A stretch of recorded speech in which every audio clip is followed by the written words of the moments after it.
this came my way via the Dalai Lama, and this is Vajrayana, Tibetan Buddhism. But I'm just a little Theravadan, so I could do with a dose of that. Because you see, when you read it, just skim it now. It's a real motive for this practice. And otherwise, what we do can be very self-centered. You know, it's like me and my enlightenment, or this evening I'm going to become a master of meditation. This is sort of nonsense, really. And so this, generating the mind of enlightenment,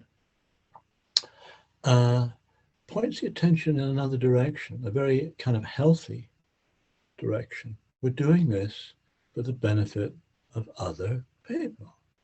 How, why? Don't know. But that's our motivation.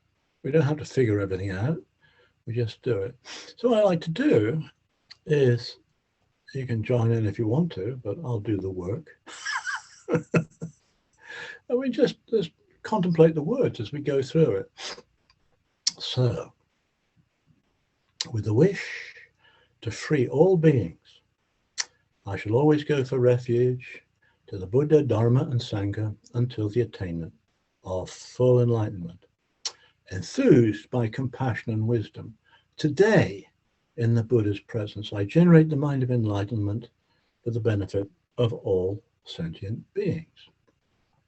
As long as space endures, and as long as sentient beings remain, may I too abide to dispel the miseries of the world.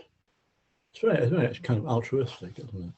I'm doing this for the benefit of all sentient beings. And you notice, I mean, the first verse, stanza, whatever you want to call it, that talks about going to refuge. You know, this is what Buddhists do. We take refuge in Buddha, Dharma, Sangha. But there again, the motivation is not just to free. By the way, all beings includes, you know, you, me, you know, your pet cat, etc., etc., etc. So all beings are in there, including where you are too. So, but we're doing this practice for the benefit of all, and we're generating compassion and wisdom. Today in the Buddha's presence. Today in the Buddha's presence, that's quite interesting, isn't it? Depends what you understand by the word Buddha. For me, it means in the presence of wisdom, cultivating wisdom. We generate the mind of enlightenment for the benefit of all. Then we take a long view. As long as space endures, we're going to stick around. And as long as there are sentient beings I'll use safe. As long as sentient beings remain, may I too abide to dispel the miseries of the world. I may once upon a time have thought about this in terms of a New Year's resolution. In fact, that's the reason I thought I'd bring it up now. This is our first class back since the Christmas New Year break. And, you know, it's good to remind ourselves why we're doing this. And it looks like a sort of a resolution, but I'm really anti-New Year resolutions at the moment. You see, to me, a resolution, a New Year, it's like there's a target out there. And you know, it's like I'm going to give up chocolate from now on. Okay. I'm going to meditate 20 minutes twice a day from now on. It's a very goal-oriented attitude, isn't it? It's very directed. It's very specific, and you know, there's that target out there, specific target, 20 minutes a day, twice a day, no chocolate for the rest of this year, right? And it raises the question of success and failure. There's a lot of effort, a lot of stress in doing this, judging ourselves, and maybe getting disappointed and chucking the whole thing in. So I don't like the idea of this being a resolution in that very, you know, goal-orientated, I've got to get it kind of way. I want to think of this as being an aspiration, okay, an aspiration. And you say, well, what's the difference? And I don't want to get involved in semantics about the meaning of words, but for me, an aspiration is, if you like, it's not specific, it's a bit fuzzy. You know, it's a bit fuzzy. It's more like a guiding star kind of thing. So if you look at this, It's more like, I've just got my own, there we go, generating the mind. You've got your generating the mind of enlightenment. It's like it's there in the background. It's there in the back of our mind. We can always refer to it. It's a signpost. It's not a destination in itself, but it's pointing the way. It's guiding ourselves in a particular direction. It's guiding principles. It's not about achieving anything, but moving towards something. And that's what I understand by a resolution, an aspiration. And I was just thinking about this because lots of organizations and companies have this sort of, what would you call it, mission, a statement of their vision, the overall mission. It's quite unspecific. And, as generating the mind of enlightenment is really, you look at it and you say, as long as what do I actually do? What do I do? Well, it's up to us. But in the back of our minds, we're doing this for the benefit, whatever it is, we're doing it for the benefit of all sentient beings. And so if you go on, what I did this afternoon, I went on the Buddhist Society's website and I wanted to see what the Buddhist Society's, if you like, vision mission statement was. And I'm reading this now, I just copied it down. So its aims are to encourage the study and practice of Buddhist principles. Full stop. Doesn't say you got to, it's not specific.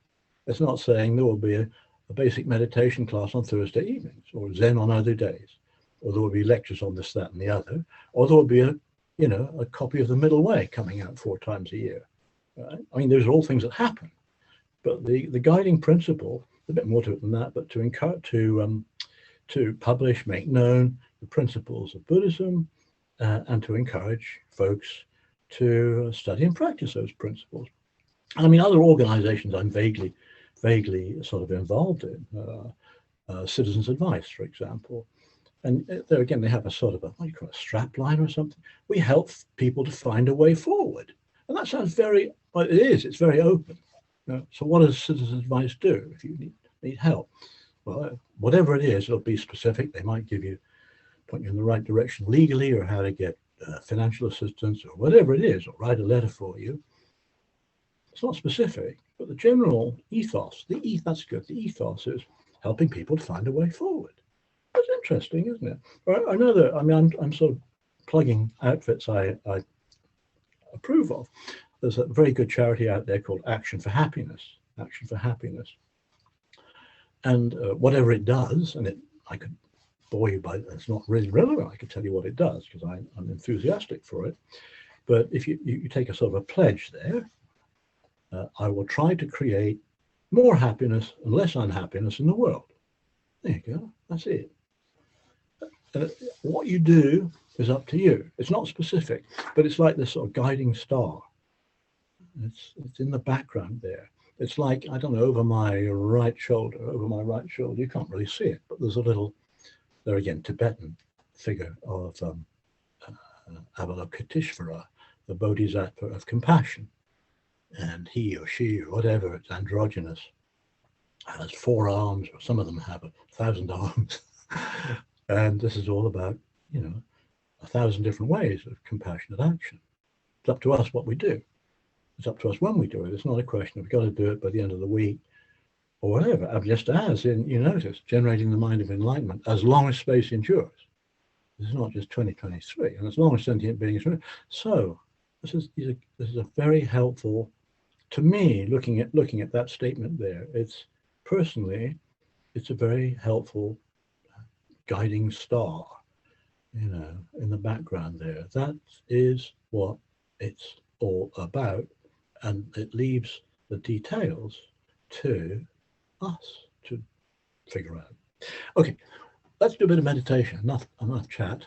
Wongdu, could you please put up our favorite slide, please, which is not me, but it is a Buddha image. And as we're sort of, there we go. I think we're going to get that's the one. If you could make it a little bit larger, please. Wongdu, that would be even better. So there we go. That's lovely. So if you were at the Buddhist Society tonight, we'd be sitting in front of that Buddha Rupa. That's lovely. So I'll do a bit of meditation. Now, I don't know Actually amazing. There are 30 people here tonight. I recognize some names as being old hands, old sitters, and plenty of people I've not seen before. So big welcome. And what I'd like to do is to just give a few tips, that's all, on essentially mindfulness practice, I guess, this evening. And so we'll sit for a little bit. Don't ask me what a little bit is. You don't have to worry about timekeeping. In fact, if you're mindful, you'll notice your mind. Maybe just asking the question, how long is this going to go on? You just notice the mind. Let go of that. Let go of that. That's my problem. And then we'll perhaps have a little break, and then we'll sit again, and we'll have an opportunity for questions, discussion, or whatnot a bit later on. And in the meantime, excuse me. In the meantime, if you want to send any questions through by chat, please feel very free to do so. I've got my chat sort of box, window, whatever you want to call it, it's open, and Wongdu is in the background monitoring this and will remind me if I miss anything. So please, as we go along, if you want to ask a question, please do it by chat. We're all on mute at the moment. Of course, at the end, we'll unmute so we can communicate in a more normal way. But feel free to send anything through by chat. And if you're having any sort of problems like you can't hear me or whatever, do send a little message through and I'll try to speak up if that's what you want me to do. Okay.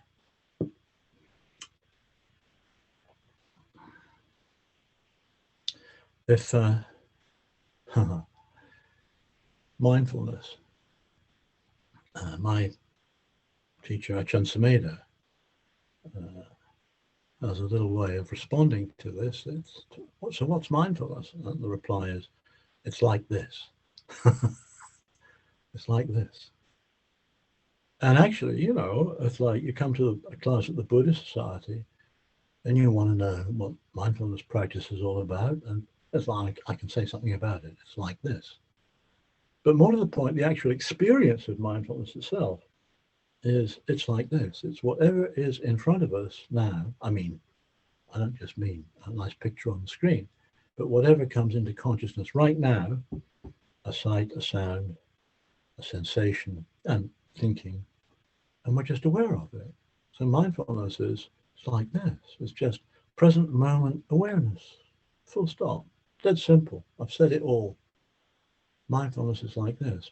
So whatever we're aware of right now, when we're aware of it, we are being mindful. That's quite difficult to do, isn't it? The way one thought leads to another thought, etc., etc., etc. It's like that. So then you keep it's like this going. So the mind is out of control. It's like this. The mind is peaceful and calm. It's like this.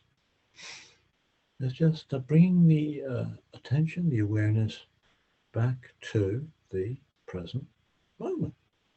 That's all. No judgment, nothing like that. No targets. No targets. It's just a noticing practice, of being alert, noticing practice. And so posture, I haven't said anything about posture yet, and I'm not going to say much, but an alert posture, whatever an alert posture means to you, is what is a good posture. And I'm, sitting on a chair, but if you're sitting on the floor or whatever, that's okay, as long as it's an alert posture. Here we are at 7:15 p.m. UK time, and maybe it's been the end of a tiring day.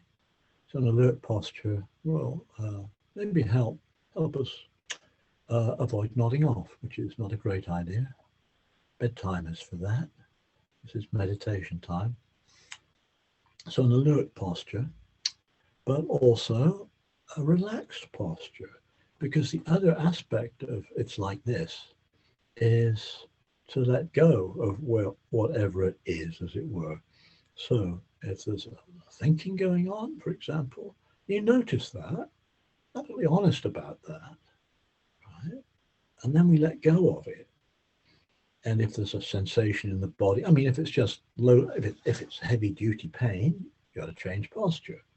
Remember, Buddhism is all about the cessation of suffering. If you're experiencing excessive pain, you miss the point of this. So don't do that. Don't do that. Change posture gently. But notice the difference between, mild irritation and not wanting it to be there, and acute pain. So notice it, but let go of it, particularly with all the thinking stuff. And that's easier said than done. But to support the letting go, relax. Physical relaxation is a letting go of tension. So please, if you like, try and just wriggle around or whatever and get a posture which is alert. I'm sitting up a bit more in my chair, but also relaxed, and just run the attention through the body, maybe checking out for tension. And when we notice there's tension in the shoulders, relax, let go. It's difficult to, relax unless we're aware of the tension to begin with. And it's not saying we should be relaxed. It's just like, let go. If we want to hang on to tension, if we want to hang on to a problem, that's okay. Our choice. Relax. So I always like to start a little spell of meditation with a body scan. Just sweep the attention through the body, starting with feet. Let's go from bottom to top. Our feet are touching something. And just notice the sensation there, touching. If we're on the floor, a lot of sensation around the lower legs as we sit on the floor, around the knees. Maybe there's a stretch. Notice that. How about the old hips tonight? They okay? Just notice that. Notice sensation. Notice, and here's a very obvious one, the feeling of just sitting on whatever we're sitting on. Contact, body, backside specifically, with the meditation bench, with the cushion, with the chair. Can't miss it. The heaviness of the body, the earth element, weightiness of the body sitting here. Just be aware of that. We're not, usually when we sit down, we're sitting down to have a meal or watch television or work or whatever. Tonight we're just aware of the feeling of sitting. Okay? And then bring the attention. Where should we go? Up the back? How about up the back? So from the back side and the coccyx, the tailbone, run the attention up the back. Maybe tuck the small of the back in a little bit. Helps us stay upright. Up to the top, around the shoulder blades. Start with the sides, the trunk of the body as well. Any sensation in the trunk on the left, on the right? Just be aware of it. Maybe just the clothing touching our body. And then up the front. Now notice the sensation of breath in the abdomen, in the belly. You breathe in and breathe out. And you can feel pressure on the waistband, can't you? And then we breathe up into notice the breath in the chest. Rib cage expands on the in-breath. Relaxes, falls back on the out-breath. Sensations in the arms. We put our hands somewhere, park them out of the way. Hands are very sensitive. They're touching something, I bet. Sensations around the fingers, the palm of the hands, up the forearms, around the elbows, upper arms, armpits. There we are, we're up at the top again, up at the shoulders. Checking out the shoulders, any tension. Collarbone at the front, a bit anatomical, isn't it really? Moving the attention, sweeping the attention, scanning into the head. And first of all, notice sensations around the neck, the lips, probably closed, but notice lips touching. Notice saliva in the mouth, tongue touching something. It's not should be, it's just, this is the way it is. It's like this. This is what having a body feels like tonight. You know, sensations around the face, breath on the nostrils, pick up the breath, sensations of warmth maybe on the skin of the face, eyes, that's up to us, but either open or closed. I always close mine because I'm kind of turning the attention inwards. And although that's a lovely Buddha image, I'll just turn the attention inwards, you know. I noticed we could be sitting here watching this Buddha image all evening, and then we would start forming opinions on it. It's lovely. I wish I had one, or I've got a much better one than that, you know, and all this kind of nonsense. So I just turn the attention inwards. Sensations around the eyes, then the feelings around the eyes, the eyebrows, the forehead. Are we trying too hard? Around the ears, the scalp. Any sensations at all on the top of the head? This is a fascinating practice of being aware of feeling when there's no sensation. So we're directing our attention to the top of the head. What's the top of the head feel like? Ah, nothing. Being aware of nothing.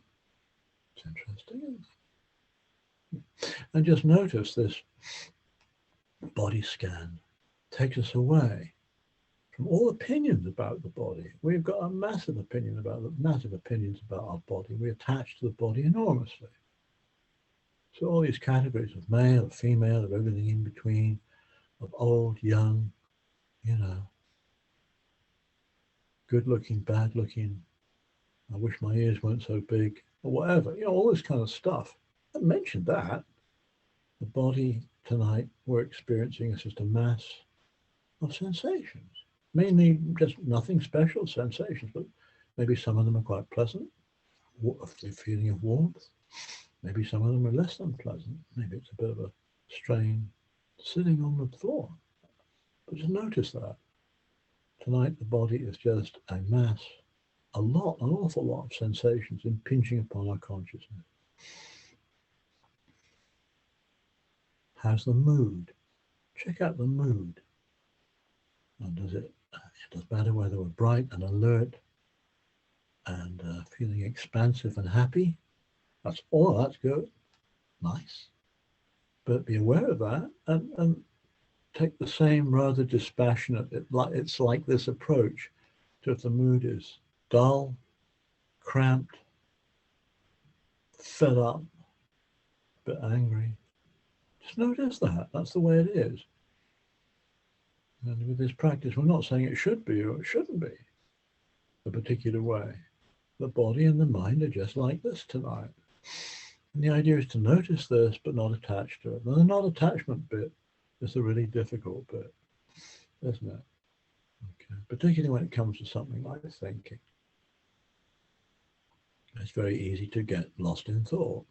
We know that. That's just the way the mind works. It's not a fault, but the way. That's just part of our nature. This is nature study. So to study something, you have to step back from it a bit. That's mindfulness practice. And it's enabling us to step back and let go. It's the reason for why we often use a meditation object. And the sensation of the breath is a very popular, a very safe one. We're just aware of breathing in and breathing out. Nothing special. It's not special breathing. Sometimes our breath is long, sometimes it's short, sometimes deep, shallow. Who cares? We just notice it. We're not controlling it. Just notice that. Where do we notice it? Wherever we feel the breath. It can be in the abdomen and the chest. I usually use around the tip of the nostril. Around the nostrils. That area, tip of the nose, the nostril. And a couple of slightly deeper breaths will reveal where we are most aware of the in-breath, the out-breath. And that's our little anchor. Because the monkey mind will wander all over the place. It will, and it's not a fault. It's just what the ordinary mind does. The attention will wander, and the remarkable thing about the mind is we can pay attention to the attention. We can note where the attention has gone. We see it's thinking about something. Notice that, and then deliberately point the attention back to the breath. We have a choice all the time. The idea that we're trapped in thinking is an illusion. It's self-deception. We don't have to be. Difficult, isn't it, to let go of a particularly juicy, attractive, appalling thought. But we have a choice. We can either linger on it, dwell on it, magnify it, amplify it, tell a story about it, or point the attention back to the feeling of the next in-breath or out-breath, time and time again.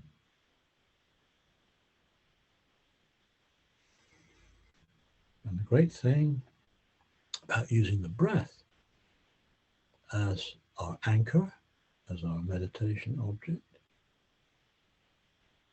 is that it is actually quite calming, tranquilizing. The mind settles down around the rhythm of the breath. It's pretty nice, it's pleasant.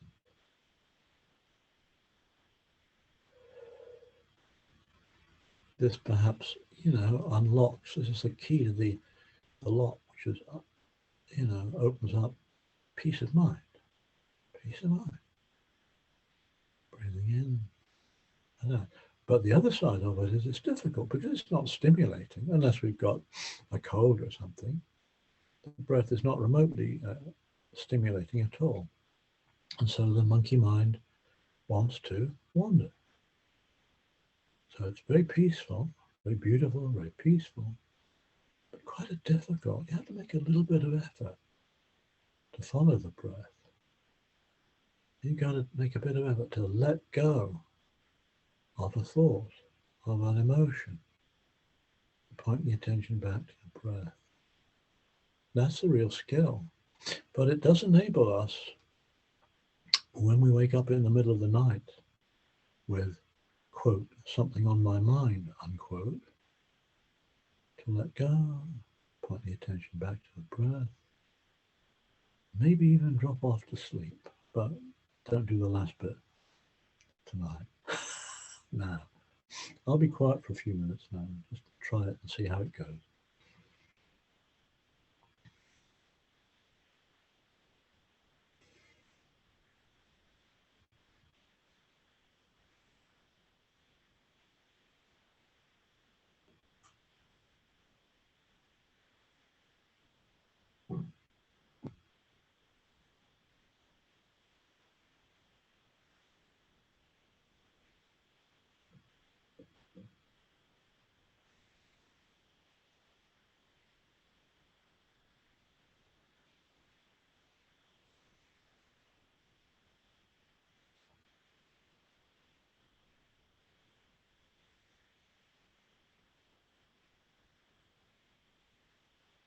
In breath, out breath.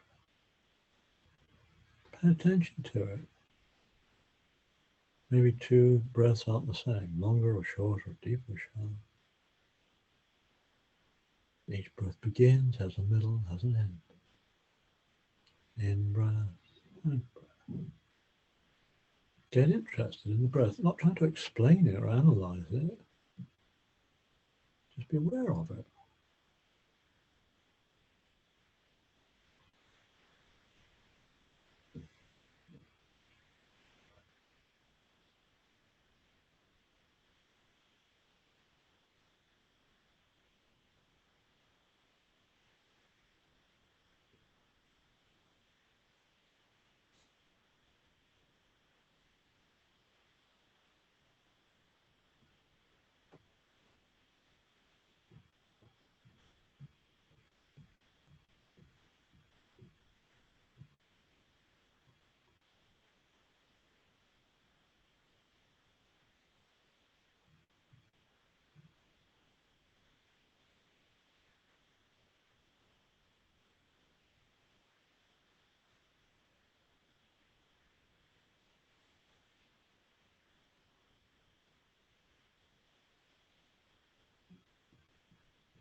When the mind wanders, well, that's the way it is. Notice that. No judgment involved. That's what the ordinary mind does. And we have a choice, don't we? Do we, stay with the wandering mind, one thought leading to another thought? Or do we just let go? Not push away, anything like that. Just let go. Point the attention back to the breath. There's no judgment involved. It's as crazy to sort of beat ourselves up because the mind wanders as it would be to beat ourselves up because the pulse, the heartbeat, is doing whatever it's doing. So just don't let the mind wander too far. Notice what it's up to. Aha, and then we go again. Very kind approach to all of this. This is nature study, huh? Yeah. Notice that. Point your attention back to whatever the meditation object that we use is. I'm talking about the breath. There are many other meditation objects we could use. Could say something about sometime. In breath. Out breath.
please take this opportunity to wriggle around,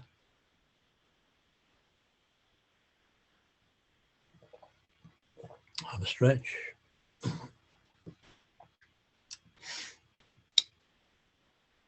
and don't forget there's a chat box there, so send any. Oh, something's appeared on the screen. The wheel of life. Life's full of surprises. Do please send through any questions or comments. And there we go. That's my favourite picture. That's another good one. That's less so. So wonder if you could rustle up the lovely Buddha image, Buddha Rupa, please. I appreciate that.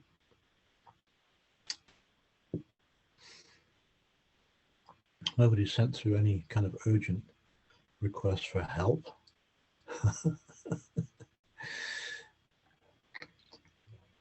What on this theme of resolutions and all of that, which I'm a bit wary of. That's very effortful attempt to attain something, to get something this year, this week, tonight. Just be very careful of that sort of tendency. And this perhaps is where mindfulness meditation at the Buddhist Society might be a bit different from, for example, secular mindfulness practice. Practice is kind of the same. Earlier today, I went around a 10-minute walk around our local Baptist church here, because somebody was doing mindfulness, doing a bit of mindfulness teaching with a bit of a Christian perspective. But the practice was pretty much exactly like this.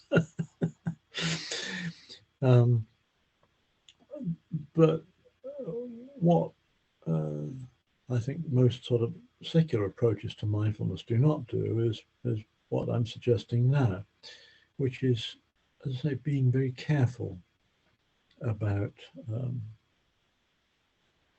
hanging on to, craving, strongly desiring, essentially becoming somebody that we're not already. That sounds a bit weird. This is all without me getting too deeply involved in theory, but this is all about rebirth, for want of a better word. Becoming another person. Becoming a better person than I am. It's that sort of thing. Trying to get rid of this person with all these imperfections. That sort of thing. Which I mean, they're noble sort of course, they're noble in themselves, but it's this obsessive personal aim around I am, I'm not, which is quite not very healthy. So it's okay to eat well. It's okay to meditate. But it's problematic, when we get very obsessive about what we eat. It's great to keep fit, physically fit. As I say, I did a bit of walking today. But you don't want to get obsessive about it. It's not compulsive. I mean, it rained today. I went out, put a coat on. If I didn't, I wouldn't have beaten myself up because I didn't get my daily exercise in. Everybody's going around with Fitbits and Lordy knows what. And, like, I've got to get my 10,000 steps in today. Well, okay. I mean, it's like, but I don't think it's quite like that. This obsessive issues around eating or keeping fit or all these other things.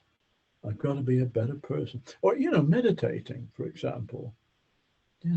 I've got to be, it's not just I got to meditate, I've got to really crack this, become the best meditator in town, right? All that sort of stuff. Or the whole ethical thing. I've got to be the best Buddhist in the class. Good grief. But people get like that. And this is all about being reborn as a person. And from a Buddhist point of view, it's like, yeah, well, don't do that. It's as simple as that. In a lot of Buddhist traditions, everybody's potentially enlightened. We all have that ability to be enlightened. We're not lacking anything. Part of our nature is the monkey mind. Another part of our nature is the enlightened mind. You notice I'm pointing at my screen, but you notice the Buddha in that image is touching the ground with his right hand. He's touching the ground. And when the Buddha was on the brink of enlightenment, that's what he did. He was being assailed by the forces of the bad guy, as it were. And he called to witness the earth. It was, it's part of one's nature. He's touching the earth there. Enlightenment is part of one's nature. We mustn't forget that. And as I say, it's quite okay to take exercise, to meditate, to respect precepts in Buddhism, and say keep fit, but try not to make it a personal obsession. Me and my and all this sort of stuff. Don't go there. Don't do it. Just meditate. Go for a walk. Go for a run. Have a nice meal. Okay, that's enough. And there is this. I keep on reminding myself. This book goes way back by a German nun. Khema, Khema. Aya just means nun, Khema. And the title of the book is very radical. It's called Being No One, Going Nowhere, or Being Nobody, Going Nowhere. I've forgotten the exact title. But, being no one, going nowhere. There's no goal, there's no aim. We don't have to be anybody special. Enlightenment is there. All you got to do is wake up to it. And that's pretty radical stuff. Let's do a little bit more meditation. And we can have some discussion. Okay. So, settle down. Forget everything I've been saying recently, just in the last few minutes. Hearing, let go of it. Thinking, let go of it. Bring attention back to. Okay, I'll say just briefly the breath, but maybe we use a mantra instead. A mantra is just a form of words. Like what? In the Thai forest tradition, Buddho, just repeat to yourself a form of word. Buddho just means awake. The Buddha is the one who's awake. Buddho is awake. Buddho, Buddho, Buddho. And then there are all these other kind of famous ones. Nam Myoho Renge Kyo, Om Mani Padme Hum. Or I just use one, which links in with another branch of this meditation practice. May I be well, may others be well. May I be well, may others be well. Or peace, peace, peace. Well, the Christians were a nice prayer they were using. I don't know. Something about the name of Jesus. Just a sentence. To me, that's just a mantra. It's just another anchor. It's an anchor. So the monkey mind, you notice the attention, and you direct the attention back to, may I be well, may others be well. Buddha, Buddha, Buddha. Or you can use sensations in the body. That's very handy, actually, when something in our tiny heads are spinning with something we think is a problem or an issue. Bring the attention back into the body. Use the body as an anchor. Or, beads like a rosary, mala beads, or the sound of the silent mind, or on and on and on. Or just the breath. Breathing in, breathing out.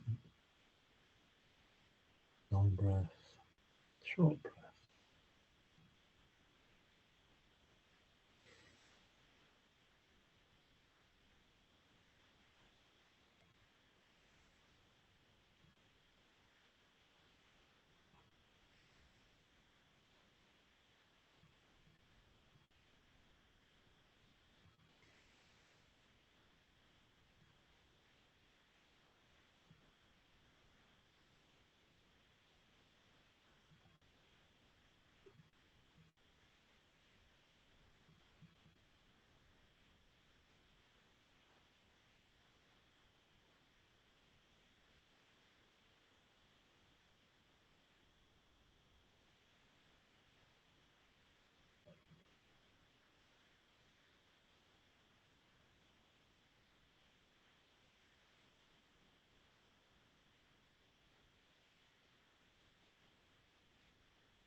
It's good just to check out the body once in a while.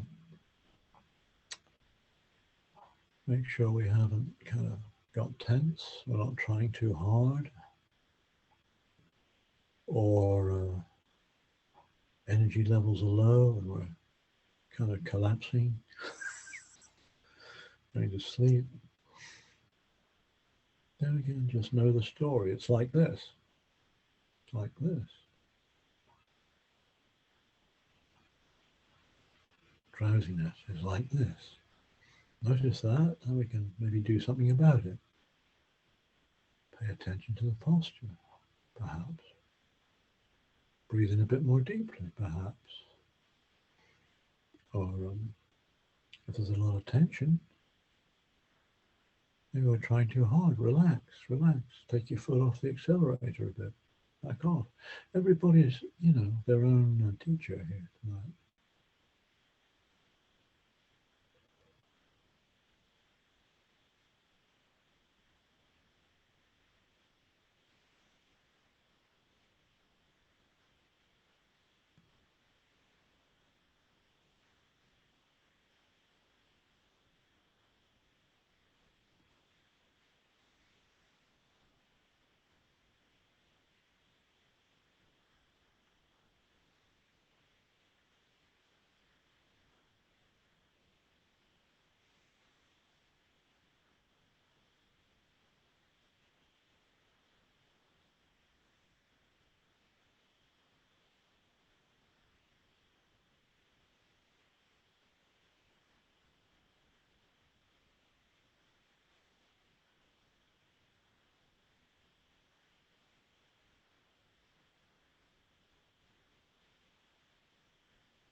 And when the mind is wandering, as it will do, just note that, notice that. Maybe even label it, thinking, fantasizing, remembering, planning, trivia. Just put a label on it. It sort of acknowledges the fact that we're aware of it, and then deliberately point the attention back to the breath. Remember, we always have a choice.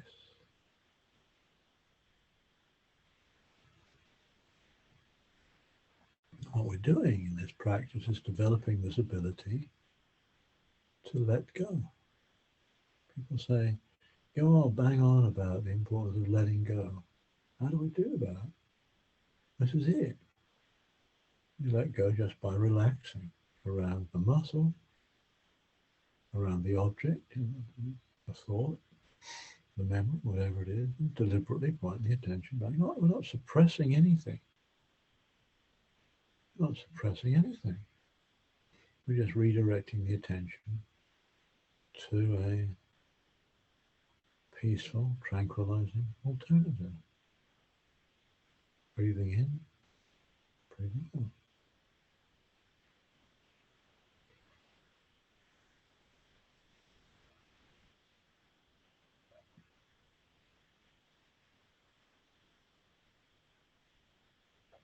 And then the attention will wander again.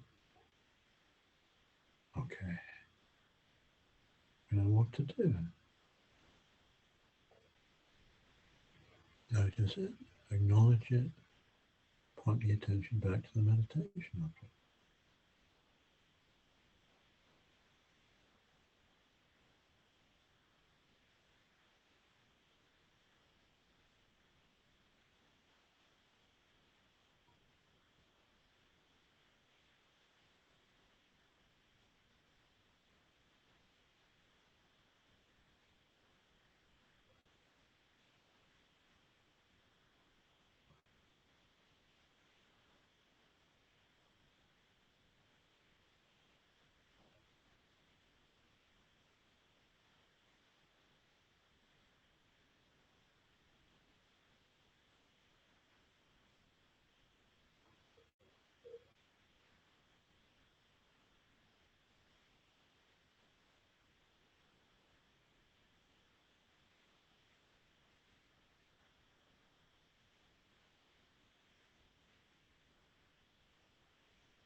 So, Wongdu, if everybody could please be unmuted so that we can talk to each other in a normal sort of way. Just a couple of people have sent something through in chat saying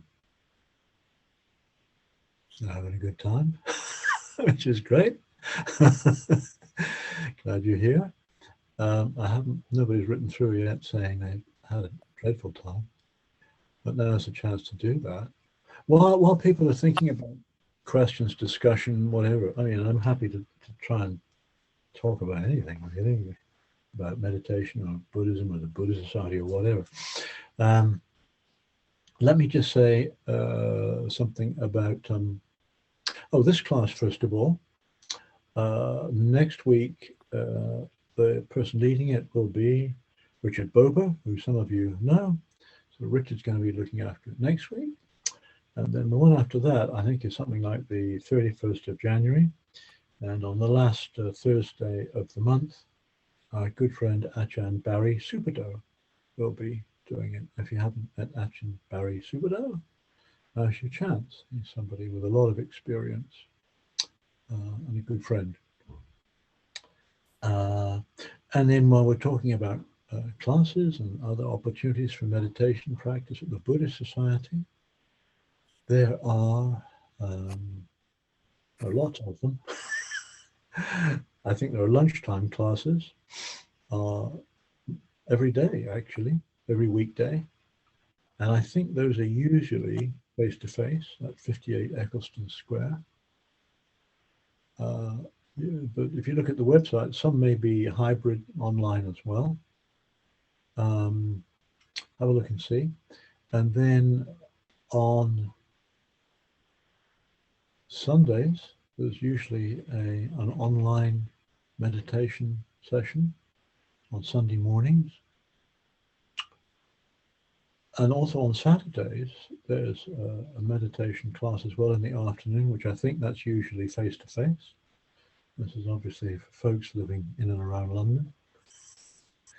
But just explore, just kind of go online and see what else we can offer. Let's, and if anybody wants to ask any more about that, please take this opportunity. So somebody has written, Karen has. Let me read it. Often hang on, jumping around here. Good, actually, lots of questions are hopping through. Often my mind goes to created scenes, which I know are products of my imagination. How do we work with our imagination? Okay, so we imagine all sorts of things, imaginary things.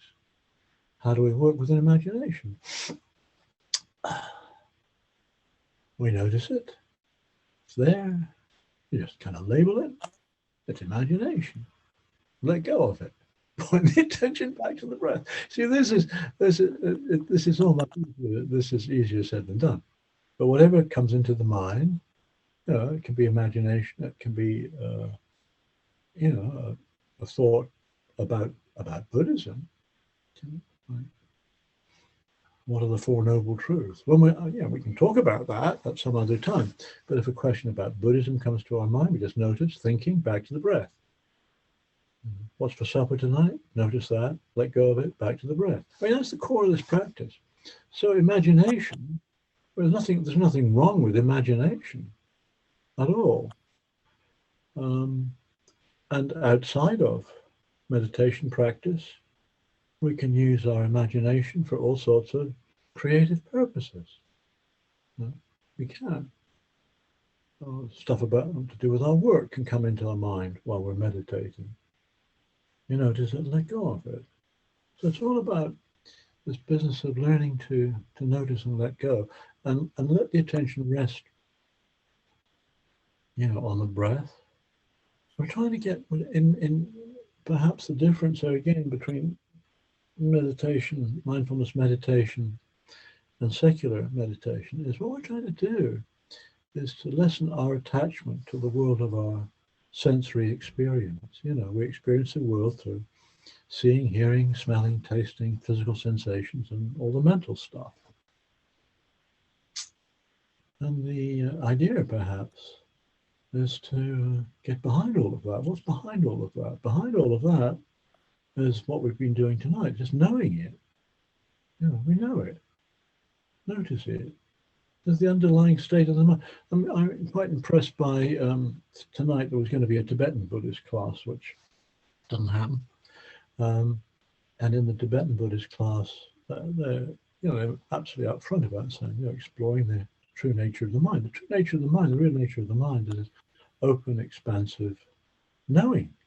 We're knowing. Get in touch with the knowing, which is this. It's very impersonal. All the personal stuff, all the stuff we identify with, the stuff we see and smell and taste and touch and then think about.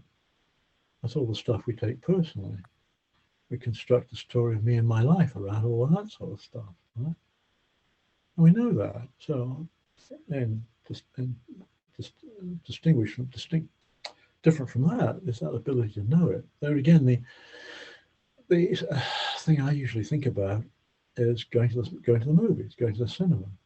You go to the cinema. There's a show. There's the plot. There's the characters. There's the music. It can be a comedy, it can be a boring thingy, it can be a love story, it can be whatever you want it to be. And that's what we sort of buy into and notice. Well, the most important thing on the screen is the screen, actually. If there wasn't a screen there, you wouldn't notice it. Right? And the analogy there is with the mind. All the stuff is coming in and out of the mind, right? What's the mind like? What's that knowing quality like?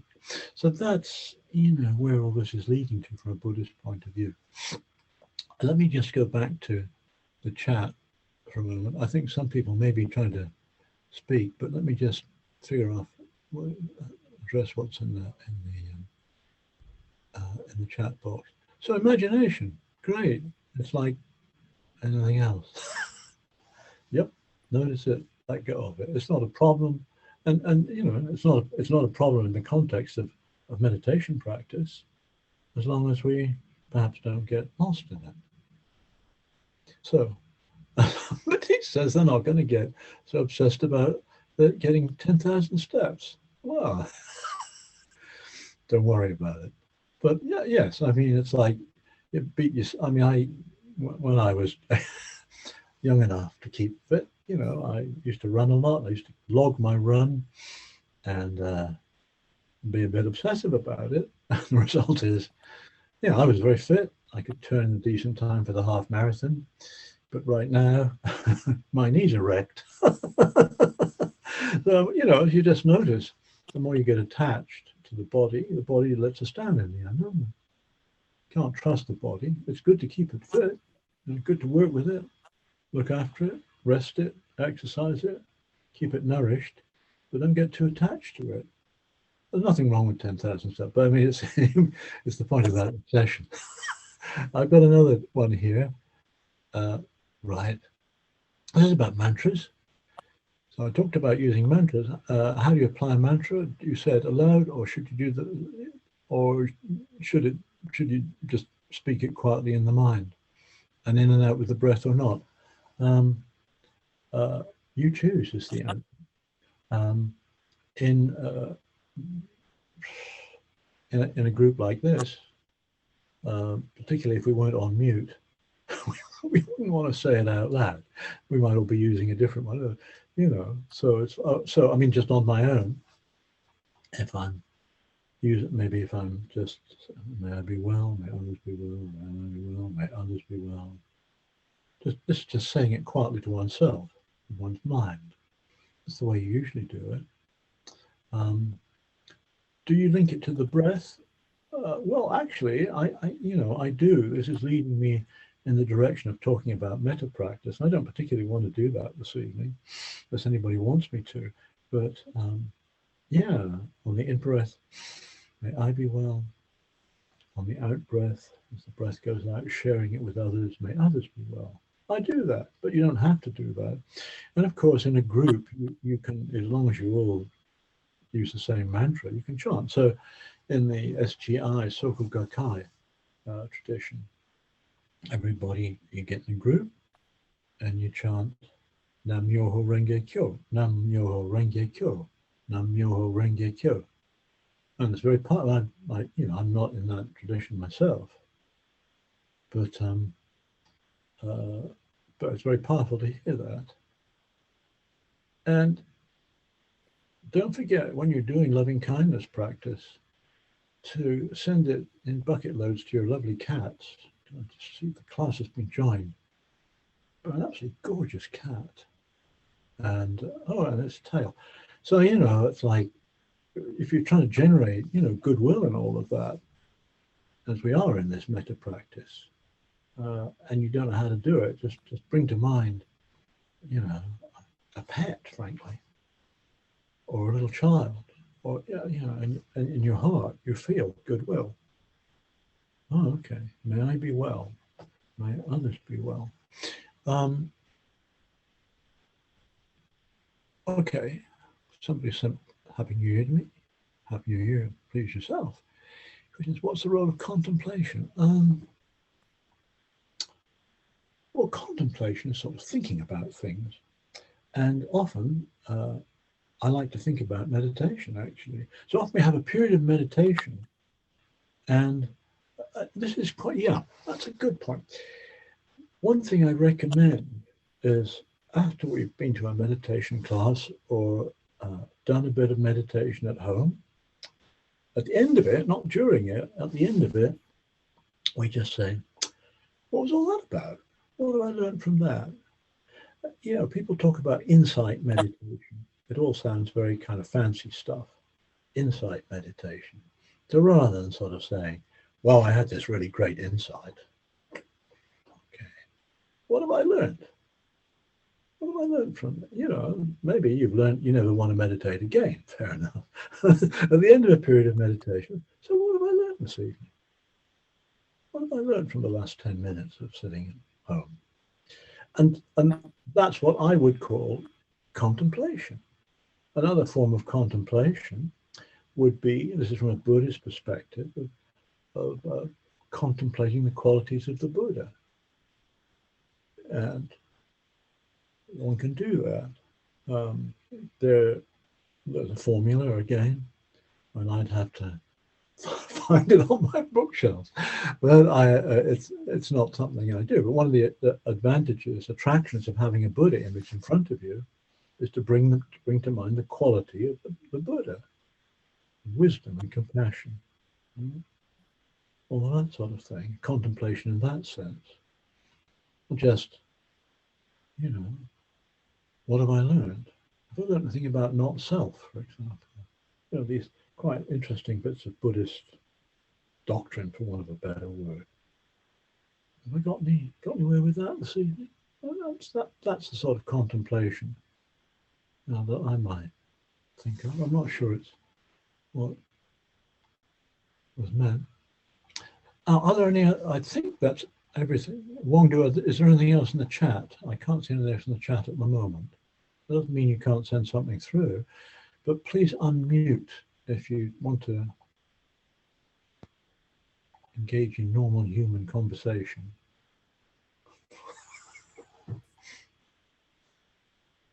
Good evening, Colin. This is Susan here. Oh, hi, Susan. Hi, I'm calling you from Cyprus. Lucky usually, you. Do you hear me all right? I hear you loud and clear, yeah. Okay. Usually, I confess, I'm usually in the Tibetan class on a Thursday. So it's really been a great pleasure to follow you tonight. It was a really good meditation. I want to thank you for that. And also on the question of imagination, as you know, in the Tibetan tradition, very often there are visualizations which involve the imagination. And I used to be very suspicious of using one's imagination like that, but actually it can be very, very fruitful and very interesting. So I just wanted to make that point and also to say thank you for tonight. Great. And thank you for saying that. I mean, that's a very good point.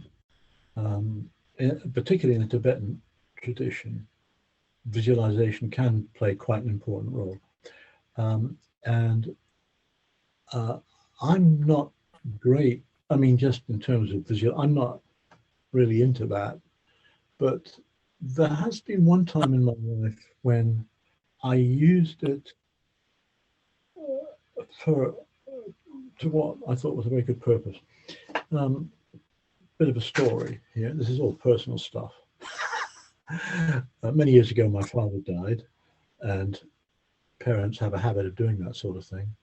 So I then went down up here in wherever I am, and I drove down to Bristol. And next day, I went to the funeral home, and I sat with my father, and he was whatever he was in a coffin, I guess. And I think that was my first experience of kind of close contact with death, as it more, from a personal point of view. And so, what am I doing there, sitting with my dead father? And I'm a Buddhist, and he certainly wasn't a Buddhist. Okay, he certainly wasn't a Buddhist.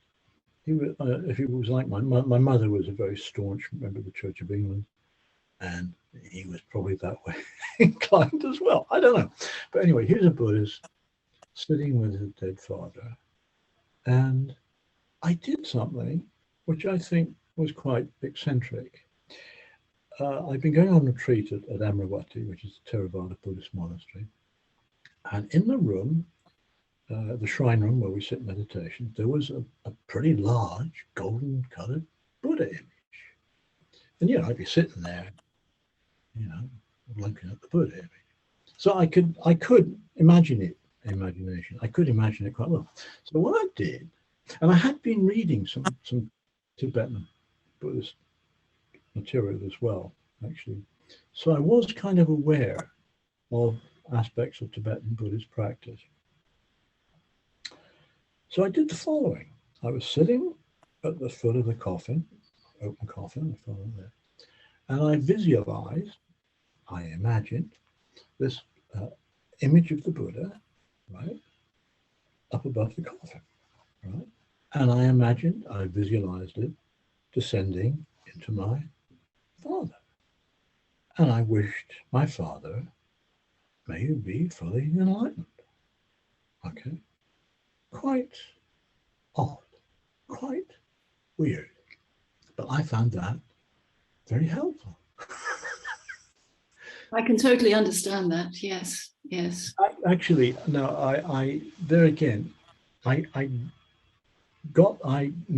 some years beforehand, I was involved in helping to organize a visit of His Holiness the Dalai Lama to London. And there was some sort of big event in London. I don't know whether it was technically an initiation ceremony or what, but there again, it involved, under His Holiness's guidance, visualizing a bodhisattva or the Buddha or something, and then bringing it into oneself and embodying those qualities oneself, or that would be the aspiration. So I'm absolutely sure that can be a helpful practice. Yeah. Good. Thank you for sharing that. Thank you. Well, thanks for raising it. Any other questions at all? I'm sort of seeing who's here. Hello, Colin. It's me. It's Meg here. Meg, where? Meg, where are? Oh, yeah, I got you, yeah. I just want to say that in the meditation, it's a similar sort of thing, because in this meditation, I was doing the may we all be well thing, and I think it generated a thought, but you can't really knock it because it was a positive thought. It was more like an idea, and I thought, one of my friends she lives on her own. She's a widow, and something happened to her, so she had to go to the eye casualty, and so she got in a taxi, and it was expensive, 50-odd quid, and she told me all this, and I was going, what a shame. And then suddenly in the meditation I had this thought, I must tell her that next time something bad happens to her, she must ring me and I'll take her. I mean, hopefully nothing's going to happen to her, but that was slightly strange, and I thought, well, that's a nice thought. That's a very nice thought. So you can't really knock it, can you, when it's a nice thought? Well, I don't knock any thoughts. But I don't think it would have happened if I hadn't been doing that meditation, and maybe I should have thought of it immediately, but there you go. It might be that deep down inside you're a nice person, and when you sort of sit down and quiet down, nice stuff comes into your mind. I mean, consider that as a possibility. Yeah, but I do think the meditation kind of facilitated it. That's what I'm trying to say. Yeah, I hope. I mean, you may well be right, but I mean, notice I'm not just trying to be cutesy and clever by saying, it's just another thought. I mean, obviously some thoughts are more positive, helpful. Negative thoughts are negative thoughts. It's as simple as that.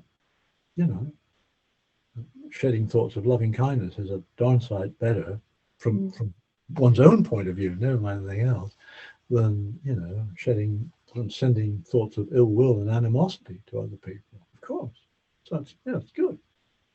It's good. But as I say, it is just another thought. It's a good thought. I mean, we talk about all experiences in this rather kind of anodyne, sort of scientific, objective way. But that's not saying that everything, it's like there's good and there's bad, there's pleasant and unpleasant, and neutral and all the rest of it, and they are. So a pleasant experience happens in meditation. We note that it's a pleasant experience, and we let go of it. An unpleasant experience happens, maybe a cramp in your leg. I'm just thinking of things once upon a time. I used to sit on the floor. You get cramp in your leg. That's not very nice. It's undeniably an unpleasant experience. But, rather than making a big deal of it, you just maybe stretch your leg out and bring the attention back to whatever meditation object you're using. So, any other thoughts, suggestions, comments at all? Or about the Buddhist Society? I mean, I'm assuming, Susan, that the Tibetan class will be back in business next week. Yes, I think it probably will be, yes. Are you a regular at the class? Yes, I'm a regular, but I'm also a regular in the Theravada class on Monday nights as well. Yes, I'm just exploring all aspects of Buddhism at the moment. I have been for a few years. So. Well, that's one of the good things about the Buddhist Society. It offers a lot. It does offer a lot. So you can sort of explore and see what seems to work. It's amazing. And also the courses that it offers are very good too. Yeah. And because I live a long way away, I live in Cyprus, so I don't have access to this kind of courses or meditation classes. And it all happened during COVID, basically. And it was it's the sort of the silver lining of COVID that we now have these wonderful opportunities. Yeah. Well, I mean, COVID it's been horrible, but on the other hand, it's got this silver lining. One of the silver linings is that you're joining this class from Cyprus, Right. and he's gone now. Jeff is gone. Jeff joins the class from somewhere in Canada. So, I mean, the whole Zoom thing is very interesting, and I don't think. I mean, the discussion was obviously, well, once lockdown is off and all the rest of it, is the Buddhist Society going to go back to having everything face to face? And common sense prevailed. I mean, obviously, the society wants people walking in through the front door. It really does.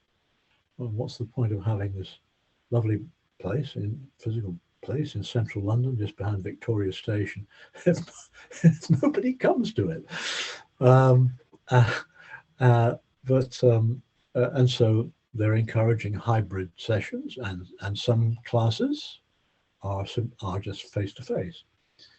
But there was never really any discussion about what should happen to this class, because attendance, to be absolutely honest, is much by a factor of 3 probably. Maybe three times as many people attend this class as would come in, to London on a Thursday night. And even if you live in London, I mean, I'm not trying to deter people from going to the Buddhist Society, far from it. But here we are. It's a cold, dank, wet November night here in London. Do you really want to go out and go around to the Buddhist Society when you can just log on at home? I mean, that's the reality of it. And so I think the Buddhist Society is being very sensible about this, and you know, doing hybrid, all the rest of it, hybrid classes and just Zoom classes. I think it's good. Somebody's just. It's very amazing how you don't feel as if you're meditating on your own. That's good. I'm glad of that. I mean, a lot of, but I have to say, you know, I quite understand that. But then other people will say, you know, really, it's a face-to-face thing which we really value. And I've noticed that with other, you know, groups I've been in, got nothing to do with Buddhism at all. But you know, it's like the book club or something like that. People say, "Oh, it's really great just to get back together again." And there is a social, you know, there's a social side to it. But now there's not so much a social side to this class, and in a way there never has been. I mean, even when it was live, it was face to face. You know, people would come in after work at 6:30, and you know, by 8 o'clock or whenever, you might have a cup of tea beforehand. You might stick around for a cup of tea afterwards. But it was fairly anonymous. You know, people would come, sit meditation, people would go. And I always thought that was a bit of a pity, but in the nature of things, there's not much one can really do about that. But I'm well aware of the fact that you know, you're saying we're not alone when we're doing this by Zoom, and we're certainly not, and that's great, But I also appreciate, you know, that people would really like to sit in a group. And what I would say to the many Buddhists in Cyprus, why don't you form your own group in Cyprus? I mean, I bet you're not the only person on the island. I'm not, and in fact, there is a Buddhist monastery here in Nicosia. Really? Yeah, there is, and you may be surprised to know this, but we have quite a lot of people from Nepal and Philippines, and they're mostly women who come here as house helps, home helps, and so on. But quite a few of them are Buddhist, so they do go to the temple. But it's not necessarily the kind of meditation that I'm used to. Yes, but it's a lovely place to go from time to time. Yes, yeah. Well, that's very encouraging. You can introduce them to, you know, the sort of meditation you enjoy doing. Well, I have to say there's a big kind of, when you're talking about meditation or Buddhism, actually, to people from different Buddhist cultures, you often do find it's quite different. I mean, the underlying, you know, message and all that is the same. But I mean, I've found myself in situations where, you know, there have been quite a lot of Chinese guys, for example, and they find it extremely, for whatever reason, they find it extremely difficult, to sit quietly watching the breath for 20 minutes. You know, that's just not what they do. And I don't know what they do. Maybe it's more devotional, or I have no idea. But I mean, you're right. The great thing about Buddhism is it's very inclusive, actually. It's very inclusive. And when Buddhism traveled from wherever to China or Japan or Korea or Thailand, it's, you know, far from sort of saying we're right and you're wrong. Local traditions and customs and whatnot have been incorporated into Buddhism. And as you say, it's may not suit you. I think very often what I've noticed is that the people who grow up in Buddhist societies, very often it's they grow up with a very strong sense of the precepts. Yeah. That is very important, and maybe more important than the meditation side of things. Well, you've really opened up a can of worms there, because the precepts are pretty important anyway. you see. Absolutely, I quite agree. Yes, I mean, yes. a lot of us Western Buddhists think, you know, it's like, all you got to do is sit meditation. Well, lifestyle doesn't half help, you know.